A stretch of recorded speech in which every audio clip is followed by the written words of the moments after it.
Ako po may-ari ng lote eh. Bakit po kayo nagtanim dito? Hindi kayo nagpaalam. Paano kayo may-ari ng lote? Eh, ang tagal itong bakante na. Oo, kasi nga hindi pa namin pinapatayuan ng bahay to eh.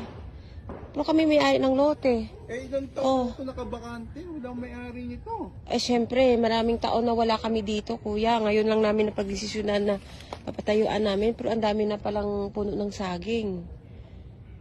Eh, paano ang gagawin niyo dito sa puno ng saging na natanim ko? Eh syempre, ano natin yan. Tatanggal mo talaga yan kasi Ay, hindi magpapatayo po kami pwede ng bahay yan. Bayaran dito. niyo ako ng 1,000 bawat isang puno saging. Eh, Ano? pagkakapong ko itanim yan eh. 1,000 kada puno. Diyos ko, ang dami nito, kuya. Parang papabili mo ako ulit ng lote ko.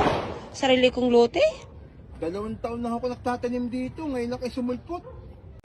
So ganyan din po ang buhay natin bilang mga OFW.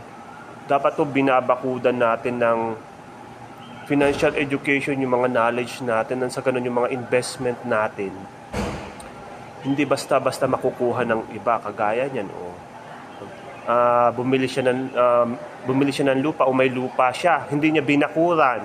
Hindi niya nilagyan ng poste o boundary. Nang sa ganun, alam ng kapitbahay na mayroong nagmamay-ari ng property na yun. Tingnan niyo yung nangyayari.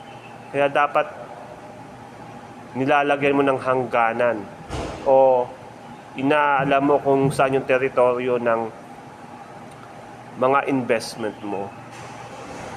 Ingat mga ka-OFW, sana hindi mangyari sa atin to. Kung meron kayong property, lagyan nyo kagad ng bakod, lagyan nyo kagad ng boundary. Bye-bye.